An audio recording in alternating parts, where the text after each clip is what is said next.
Ninth class. बेटा welcome back to your own channel English के master. So today is date 10th of November and the worksheet number is 52।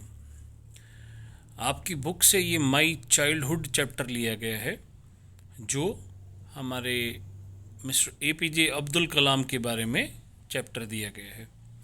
उस chapter से एक ही छोटा सा para लिया गया है और उसके अकॉर्डिंग ही फिर आपसे क्वेश्चंस पूछे गए हैं। तो ये सीन पैसेज में आपका काउंट होता है और इस तरह का एक क्वेश्चन आपके सिलेबस में ज़रूर आता है जिसमें आपको चैप्टर में से या पोएम में से एक पैसेज दे देते हैं जो आपने पहले भी देखा हुआ है, उसको पढ़ना होता है और उसके सॉल्यूशंस आपको बताने होते हैं। तो आओ बेटा देखते हैं कि कैसे हम इनको कर सकते हैं। और तो उसके लिए सबसे पहले आपको करना क्या है कि आपको लाइन बाय लाइन इस पैसेज को पढ़ना है, अच्छे से समझना है और ये देखना है कि क्या कहना चाह रहे हैं। So every child is born with some inherited characteristics and to a specific socio-economy and emotional environment and trained in certain ways by figures of authorities। तो कह रहे हैं कि हर एक बच्चा जो है अपने अंदर कुछ कैरेक्टरिस्टिक्स लेके पैदा होता है और फिर बाकी वो अपने आसपास के माहौल से सीखता है। जिस तरह के माहौल में एनवायरनमेंट में वो रहता है उस तरह का वो बन जाता है। तो वो उन्हें लोग ट्रेन करते हैं कि आपको कैसा बनना है। उसी प्रकार से कहते हैं आई inherited honesty and self discipline from my father. वो कह रहे हैं मैंने जो ऑनेस्टी यानी ईमानदारी और सेल्फ डिसिप्लिन सीखा, इनहेरिट किया, वो अपने फादर से किया। ये ट्रेट उनके अंदर था तो उनसे मैंने लिया। From my mother I inherited faith in goodness and deep kindness. माँ से मैंने क्या सीखा कि हमें हमेशा अच्छाई में भरोसा रखना चाहिए और सब पर दया करनी चाहिए। और मेरे साथ साथ so did my 3 brothers and sister. ऐसा ही मेरे 3 भाइयों ने और बहन ने, उन्होंने भी इसी प्रकार से मम्मी और पापा से ये ट्रेड्स सीखे। I had 3 close friends in my childhood. मेरे बचपन में मेरे 3 दोस्त थे। कौन कौन थे? Ramanand Shastri, Aravindan and Shiva Ramakrishna. All these boys were from orthodox Hindu Brahmin family. ये तीनों के तीनों जो थे एक पक्की हिंदू फैमिली से थे जो हिंदूइज़्म में बहुत विश्वास रखते थे, जबकि APJ अब्दुल कलाम खुद मुस्लिम थे। लेकिन आप देखेंगे कि पैराग्राफ में बताया गया है कि उनकी फैमिलीज़ ने कभी भी इन्हें भेदभाव के बारे में नहीं सिखाया, जिससे ये अच्छे से साथ में रहे। As children none of us ever felt any difference amongst ourselves because of our religious differences and upbringing। तो कह रहे हैं कि हमारे जो अपब्रिंगिंग थी, हमारा जो पालन पोषण था, वो इस तरह का था कि हमें कभी ये नहीं सिखाया गया कि हिंदू अलग हैं और मुसलमान अलग हैं, बल्कि क्या सिखाया गया कि सब एक ही प्रकार के होते हैं, सबको साथ मिलकर रहना चाहिए। In fact Ramanath Shastri was the son of पक्ष्मी लक्ष्मण शास्त्री। रामानंद शास्त्री जो थे वो लक्ष्मण शास्त्री के पुत्र थे जो प्रीस्ट थे। कहाँ के? रामेश्वर टेम्पल के। रामेश्वर का जो टेम्पल है बहुत बड़ा टेम्पल है, बहुत फेमस टेम्पल है, वहाँ के वो सबसे बड़े पुजारी थे। Later he took over the priesthood of Rameshwar temple from his father. बाद में वो खुद जो है वहाँ का प्रीस्ट, वहाँ पुजारी बन गया जो उस मंदिर का पहले उसके फादर हुआ करते थे। Arivandan went into business of arranging transport for visiting pilgrims. Arivandan ने क्या किया? भिन्न भिन्न पिलग्रिम्स यानी तीर्थ स्थानों पर घूमने के लिए उसने गाड़ियों का बिजनेस शुरू कर दिया। एंड शिवा प्रकाशन became a catering contractor for southern railway. और जो उसका तीसरा दोस्त था शिव प्रकाशन, उन्होंने क्या करा? खाने का काम करा, रेलों में वो खाना सप्लाई करने लगे। तो ये एक छोटा सा पैराग्राफ आपको दिया था जिसमें अब्दुल कलाम अपने बचपन के दोस्तों के बारे में और अपने बचपन के बारे में बता रहे हैं। अब देखते हैं कि क्वेश्चन हमें क्या पूछना चाह रहे हैं। The boys had friendship. जो बच्चों की जो फ्रेंडशिप थी वो कैसी थी? कैजुअल थी, ट्रेजर्ड थी, डिस्टेंट थी या वन साइडेड थी? तो बेटा इन सबको अपनी दोस्ती पर नाज था, एक खजाने की तरह थी उनके लिए। तो ये ट्रेजर्ड आएगा इसका उत्तर, जो मैंने आपके लिए पहले से येलो हाईलाइट करके रखा हुआ है। What is the central idea of the given extract? ये 4 आइडिया दिए हैं, जिसमें से आपको ये चूज करना है कि इस एक्सट्रैक्ट का जो आइडिया है, सेंट्रल आइडिया, जो थीम है जिसके ऊपर ये पैराग्राफ लिखा गया है, वो क्या है।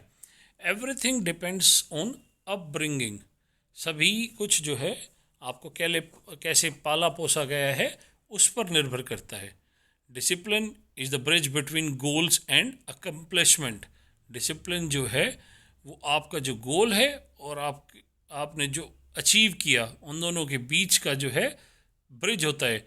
आप उसको अचीव किस प्रकार से करोगे वो डिपेंड करता है आप कितना डिसिप्लिन्ड हो। Many people will walk in and out of your life, but only true friends will live footprints in your heart.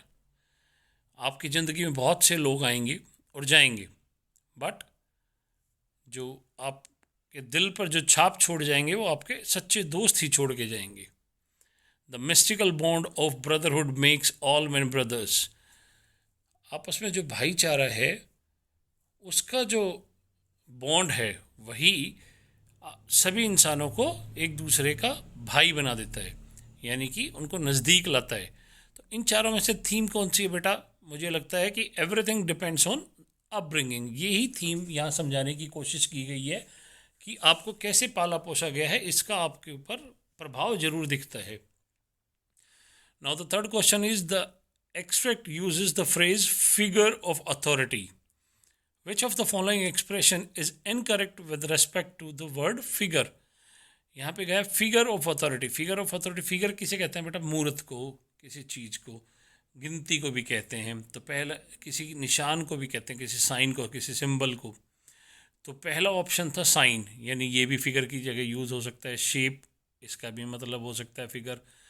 फिर चौथा है नंबर्स, उसका भी मतलब हो सकता है फिगर, कितनी संख्या, कितनी फिगर। बट जो तीसरा ऑप्शन है मिस इंटरप्रेट, ये क्या होता है बेटा? ये किसी बात को गलत तरीके से समझना।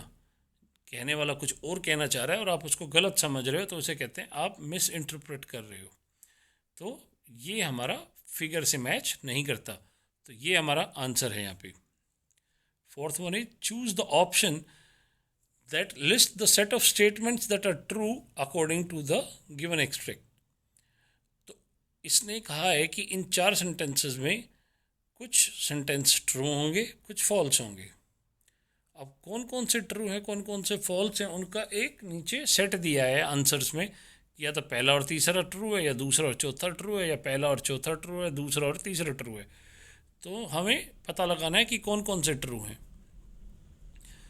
तो पहला सेंटेंस है he inherited faith in goodness from his mother. He कौन है बेटा? Doctor APJ Abdul Kalam. तो उन्होंने जो गुडनेस थी उसमें विश्वास करना कहाँ से सीखा था? अपनी माँ से। तो ये सेंटेंस बिल्कुल ठीक है। His sister inherited honesty from her mother. नहीं, ऑनेस्टी उन्होंने इनहेरिट की थी अपने फादर से। तो ये सेकेंड सेंटेंस आपका फॉल्स हो गया। थर्ड सेंटेंस है He and his siblings inherited no qualities from his parents. नहीं, उन्होंने तो अच्छाई में विश्वास रखना, ऑनेस्टी, डिसिप्लिन और ये सब कुछ सीखा था अपने पेरेंट्स से। तो ये भी गलत हो गया। तो यानी फर्स्ट आपका ऑप्शन नहीं हो सकता है, सेकंड आपका ऑप्शन नहीं हो सकता है, थर्ड आपका ऑप्शन नहीं हो सकता है, फोर्थ आपका ऑप्शन नहीं हो सकता है। तो आपका ऑप्शन होगा C, 1 and 4। His brother inherited self-discipline from his father. Yes, it is of course true. तो आपके कौन कौन से इसमें सेंटेंसेस ट्रू हैं? पहला और चौथा। तो यही आपका आंसर है। Now coming to the fifth question, which is the last question of the worksheet. यहाँ कुछ पॉइंट्स दिए गए हैं जिसमें से कुछ फैक्ट्स हैं और कुछ ऑप्शनल हैं। आपको चूज़ करने हैं और फिर उत्तर में भी बताए गए हैं कि ये फैक्ट्स हैं। तो देखना है कौन सा उत्तर हमारा ठीक बैठता है। तो आइए देखते हैं। The children could have chosen some different profession, isn't it? जो बच्चे थे वो कोई और काम भी तो कर सकते थे, जरूरी थोड़ी है कि वही करना था उन्हें। तो ये ऑप्शन था ना उनके पास, तो यह ऑप्शन हो जाएगा पहले वाला। दूसरा है the children never felt they were different from each other. ये फैक्ट है। बताया भी गया है पैराग्राफ में कि बच्चों को कभी ऐसा नहीं लगा कि वो एक दूसरे से अलग हैं जाति के आधार पे या किसी भी आधार पे। तो ये एक फैक्ट है यहाँ पे। थर्ड देखते हैं, I think it was a well knit social bond which made the difference. इसमें थिंक कह रहा है, तो नहीं हो भी सकता है, नहीं भी हो सकता है, तो इसलिए ये ऑप्शन हो जाएगा। फोर्थ क्वेश्चन देखिए, well this is the reason of India has unity in diversity. This is one of the reason, not exactly all the reason. ये मेन रीजन नहीं है, तो ये भी एक ऑप्शन है, इसलिए ये भी ऑप्शन हो जाएगा। तो हमारा फैक्ट कौन सा हुआ? नंबर 2। बाकी सारे हमारे क्या हुए? ऑप्शंस हुए, ओपिनियन हुए। तो ओपिनियन यानी किसी की अपनी सोच, कि मैं ऐसा सोचता हूँ। और फैक्ट जो है that can not be different from, अगर सूरज पूर्व से निकलता है तो पूर्व से ही निकलेगा। मैं ये नहीं बोलूँगा कि मेरे ओपिनियन में, मेरे विचार में शायद पूर्व से निकलता है, नहीं, fact will always be a fact. तो जैसा हमने देखा इसमें फैक्ट कौन सा है? सिर्फ 2। तो इसी आधार पर हमारा आंसर हो गया बी। तो आप इसी तरह से इन सब क्वेश्चंस को कर कर और अपने टीचर को भेज सकते हैं। आपको अगर कोई डाउट है तो आप मुझे भी कांटेक्ट कर सकते हैं, आप कमेंट्स में लिख के। Thank you very much, have a nice day, keep learning and keep zooming बच्चों।